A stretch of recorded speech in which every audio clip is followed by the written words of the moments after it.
पत्रकार बंधुओं से भी अपील है कि शायद बिल्कुल आपके पीछे जो बैठे हैं वो नहीं देख पा रहे, जगह थोड़ी कम है यहाँ। अगर एक बार आप ले लें फोटो या कोशिश कर लें वीडियो, अगर दूर से बनती हो। पीछे वालों से भी कहें कि पत्रकारों का सहयोग भी तो हमें करना पड़ेगा, ये नहीं रहेंगे तो हम जंगल में नाचते हैं।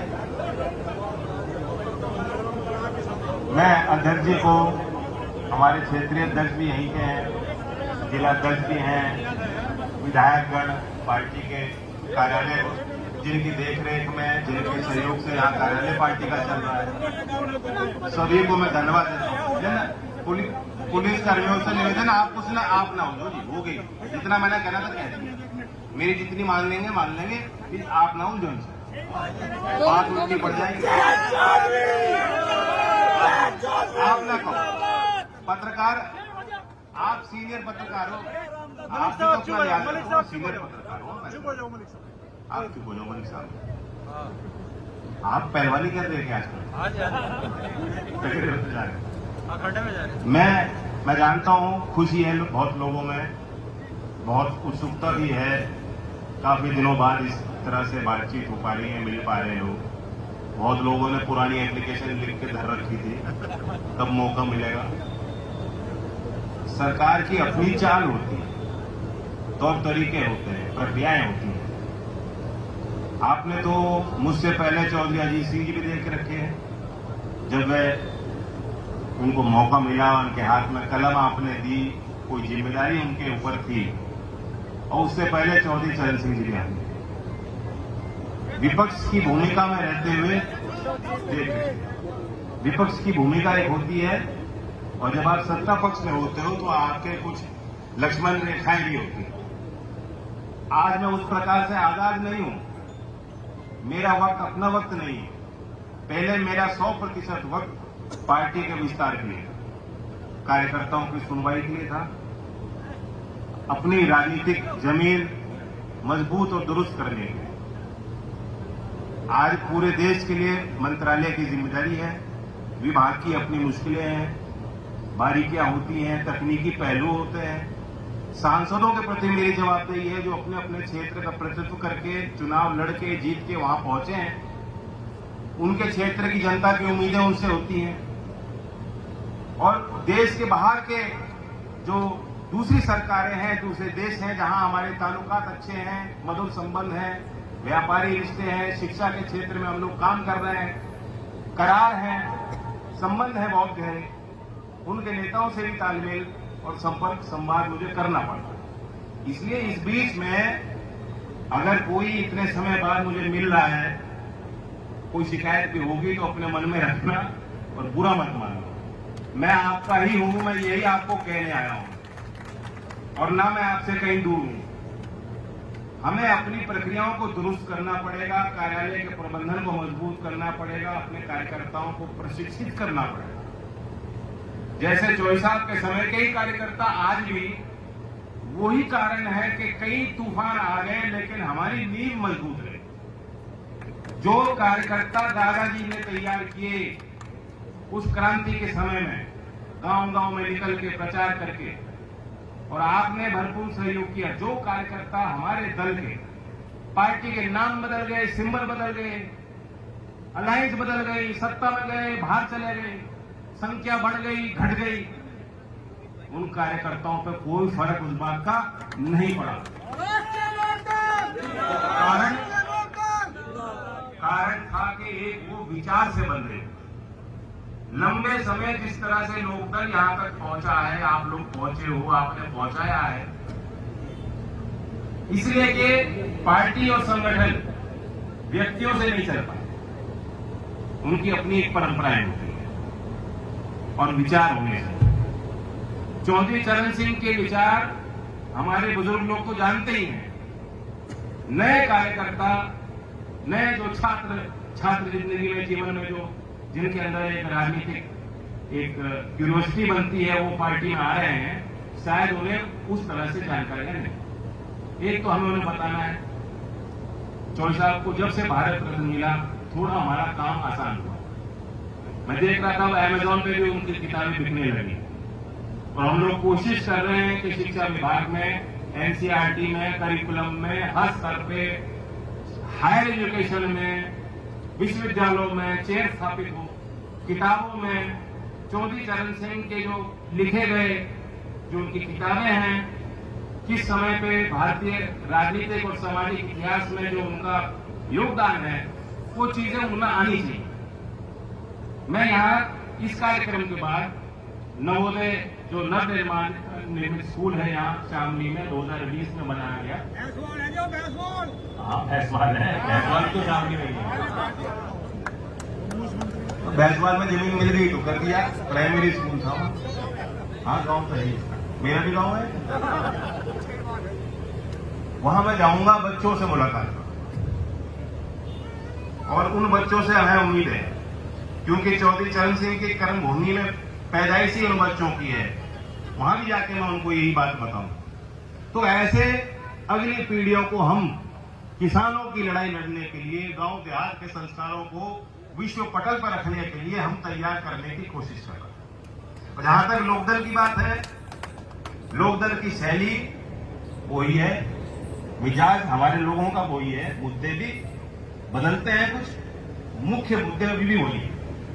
मैं अभी 2 दिन पहले छपरौली में था। वहां हमने कौशल प्रशिक्षण का एक विशेष केंद्र बनाया है। भर्ती के लिए जितने बच्चे हैं, कोई अग्निवीर में है, कोई पुलिस, कोई सीआरपीएफ, बीएसएफ की तैयारी कर रहे हैं, उनकी फिजिकल तैयारी हो और उनको जो शैक्षिक तौर पर अपने आप को उनको तैयार करना है, जो उनको विद्या अपनी बेहतर करनी है, जानकारियां बेहतर करनी है, तो उसके लिए भी हमने उनके लिए लैब बना के दिया। हमारी कोशिश है, क्योंकि पश्चिमी उत्तर प्रदेश में इस तरह के प्रयास अब तक नहीं हो पाए थे कि जिले जिले में गांव के स्तर पे जहां कोई पिछड़ा इलाका पड़ रहा है, वहां इस तरह के हम निर्माण मंत्रालय की तरफ से, प्राइवेट स्तरों पे सीएसआर फंड्स के माध्यम से, जहां हमारे कोई जनप्रतिनिधि हैं, उनसे मैं कहूंगा कि निधि से आप योगदान दीजिए, ताकि शिक्षा के क्षेत्र में हम वो निर्माण कर सकें कि गांव देहात के बच्चे और शहर में पल रहे बच्चे जब प्रतिस्पर्धा में जाएंगे तो बराबर के अवसर और बराबर की उनकी क्षमताएं वहां लोगों को दिखाई पड़ेंगी। मैं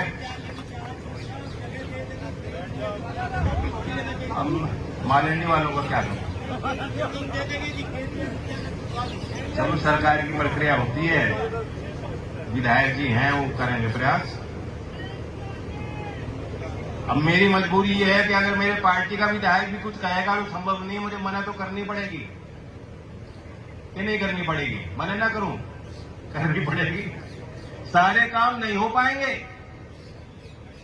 बहुत ईमानदारी से कह रहा हूं। आज भी इतना बड़ा ढेर आ गया एप्लीकेशन का, मेरा बस चले तो सबका यहां से उठा के तबादला केरल कर दूं और केरल वालों को यहां पे, लेकिन वो संभव नहीं है। वो जैसा मैंने शुरुआत की थी, सरकार की अपनी चाल और तौर तरीके। चौधरी साहब भी इस विचार के थे कि व्यवस्था कैसे बनेगी। जब तक हम लोग ही व्यवस्था को बिगाड़ेंगे और व्यवस्था, नियम, प्रक्रिया का पालन हम लोग नहीं करेंगे, कोई अनुशासन नहीं बनाएंगे। अनुशासन वो उनके घर के लिए भी था, अपने दल के लिए भी था, और सरकारी व्यवस्था में भी अनुशासन, भ्रष्टाचार का खात्मा हो, एक प्रक्रिया गरीब के लिए, अमीर के लिए, मध्यम वर्ग के लिए बराबर देश में हो, एक संविधान हो, एक कानून हो। यही चौधरी चरण सिंह जी के पूरे जीवन भर के प्रयास थे। इसलिए कोई ये ना सोचना किसी ने गलत काम लिख दिया होगा, मुझे ढेर फायदा हो नुकसान हो, मैं नहीं करने। राजनीतिक बात के लिए नहीं, सबके सब, ये तो सामाजिक बात हो रही है। हमारे यहाँ बहुत सक्रिय विधायक हैं, दोनों हैं, इनकी भी कोई शिकायत हो वो मैं सुन लूंगा।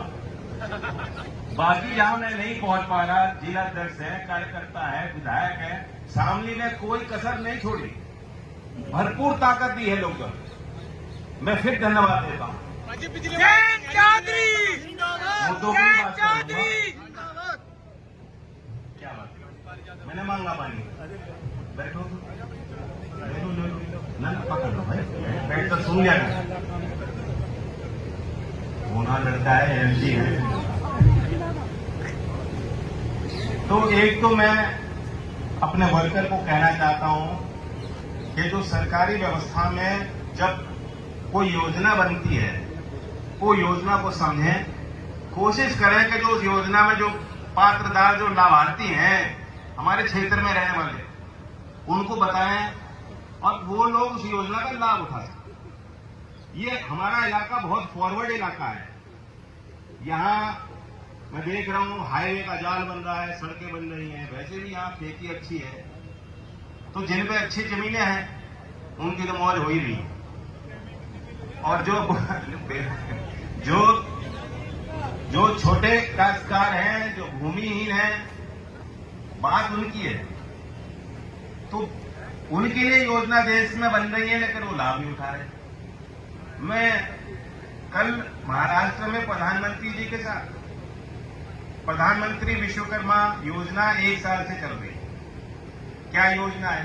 जो बात चौधरी चरण सिंह जी कहा करते थे कि गांव के जो काम हैं, गांव में जो उद्योग हैं, गांव का जो व्यापारी है उसे तरजीह मिलनी चाहिए, उसके काम कैसे बढ़ाए जाएंगे।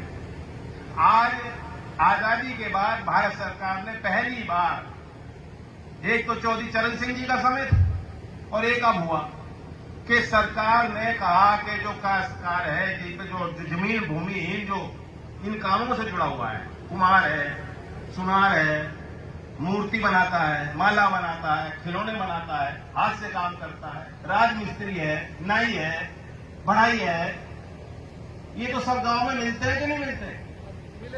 आज पहली बार भारत सरकार ने उनके लिए योजना बनाई। और योजना सिर्फ ये नहीं है कि हमने 6 दिन का ट्रेनिंग दे दिया और 15,000 रुपए का टूल किट दे दिया और चाहेंगे तो उनको 3 लाख रुपए का लोन भी मिल जाए, वहीं तक सीमित नहीं है। जब उनका पंजीकरण पीएम विश्वकर्मा में हो जाएगा, वे जो एक उद्यम के तौर पे, उद्यमी के तौर पे उनको गिना जाएगा। एमएसएमई मंत्रालय उनका उद्यम पोर्टल पे पंजीकरण कराएगी। आप इस बात को समझो। जब किसी व्यक्ति का जो छोटा काम कर रहा है उसका उद्यम पोर्टल पे पंजीकरण हो जाता है, वह सिर्फ 1-2 लाख 3 लाख के लिए नहीं, अगर उसे 50 लाख का भी ऋण लेना हो अपने काम के विस्तार के लिए, वो भी रास्ते उसके लिए खुल जाते हैं। जिन समाज के लोगों को जो इस काम से जुड़े हुए थे, आज तक सरकारें गिनती ही नहीं थी, गांव में उनकी तरफ कोई देखता ही नहीं था, आज उनके लिए इतनी शानदार योजना बनी। और मैं शामली को देखता हूं, इतनी बड़ी योजना, 20 लाख लोग देश में पंजीकृत हो गए 1 साल में, और शामली में सिर्फ 306 हो पाए। और 306 में भी 9 लोग हैं जो ट्रेन हो पाए, जो प्रशिक्षित हो पाए, सिर्फ 9 लोग हैं। आप भी तो कहीं बाल कटाते हो, आप भी कहीं कपड़े बनवाते हो। हमारे यहां गांव में कुम्हार नहीं है क्या? मिस्त्री हैं कि नहीं? कितने हैं? 9 से तो ज्यादा ही होंगे। तो कमी तो हम लोगों की कमी है। तो मैं उसके लिए विशेष कार्यशाला रखूंगा हमारे दल के कार्यकर्ताओं के लिए, सब जिम्मेदार साथियों के लिए। जो भी उसको अटेंड करना चाहता है आके सुन ले। मैं अपने जो अधिकारियों को भेजूंगा, कैसे इस योजना में विस्तार हो, हमारे क्षेत्रों में इसका लाभ लोग उठा पाए। और ऐसा ना सोचना मुजफ्फरनगर का भी यही हाल है, मुजफ्फरनगर का भी यही हाल। तो गरीब के लिए योजनाएं बन रही है, उसका लाभ उठाए। यहां कार्यालय आपने चलाया है, एक कंप्यूटर तो पार्टी की तरफ से हम पहुंचाएंगे, लेकिन एक प्रशिक्षित व्यक्ति, एक नौजवान जो उसको संचालित कर सके, उसको भी बैठाना जरूरी है। हमारे जितने विधायक हैं, सुन लो, जितने विधायक हैं, एक जिले को अपनाएंगे और एक ऐसे नौजवान की तनख्वाह हमारे विधायक देंगे। हमारी पार्टी की बस की बात नहीं है, ये मत सोचना कि सत्ता में आगे कुछ नहीं है। जो चंदा देते हो उसी से चल रही पार्टी, ये भी चंदा की जगह है, ये भी योगदान की जगह है आप लोगों की। तो इसलिए, और वो नौजवान को हम प्रशिक्षण भी दे देंगे। आज सरकार ने एक जन सुनवाई की एक वेबसाइट बना रखी है।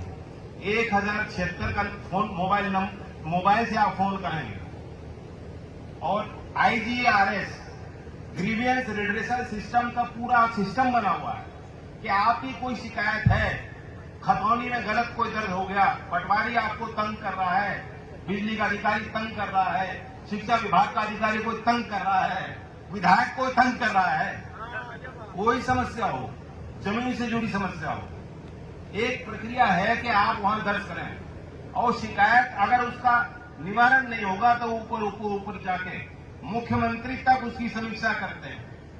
ये मान लेना मैं भी उसकी समीक्षा करूंगा।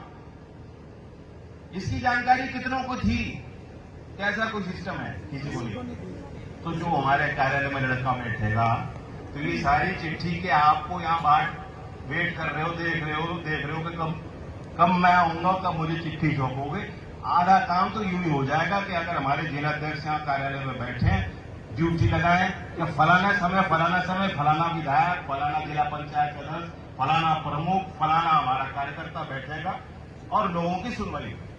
इस बात की व्यवस्था को बनाने के लिए आप सब सहयोग करोगे नहीं करोगे? तो दो बात है, प्रधानमंत्री विश्वकर्मा योजना को आप समझें, सरकारी व्यवस्था से बेहतर रूप से आप जुड़ें।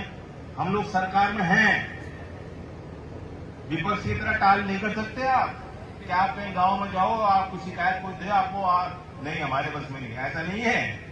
जैसा मुझे कह रहे गन्ने का भाव, बिजली तंग कर रखे, मैं भी तो टाल नहीं कर सकता ना।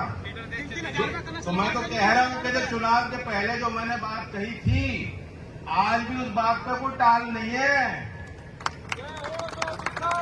मैं इतना ही कह सकता हूं, मेरी सीमाएं हैं। सरकार में हम लोग शामिल हैं और सरकार में रहते हुए मेरी नजर हमेशा अपने क्षेत्र आप लोगों पे ही रहेगी। यहाँ अकलियत के लोग हैं, यहाँ गरीब लोग हैं, यहाँ नौजवान हैं, यहाँ बुजुर्ग हैं, सब समुदाय और धर्म के लोग हैं। ये लोकदल है, यही गुलदस्ता लोकदल है। इस क्षेत्र में हमेशा शांति बनी रहे, भाईचारा बना रहे, जातिगत शोषण समाप्त हो, किसानों की कमाई, किसान के परिवारों को बेहतर शिक्षा मिले, दुनिया में वो भागदौड़ में शामिल हों, प्रतिस्पर्धा में अव्वल दर्जे पे पहुंचे। यही हम लोगों का सपना था, यही हम लोगों का प्रयास आज भी। इन्हीं शब्दों के साथ मैं धन्यवाद देता हूं। मैं अपील करता हूं कि स्कूल का कार्यक्रम, क्योंकि वो मेरे और बच्चों और अध्यापक और मंत्रालय के विभाग के अधिकारियों के बीच संवाद है, वहां हमारे कार्यकर्ता ना। धन्यवाद।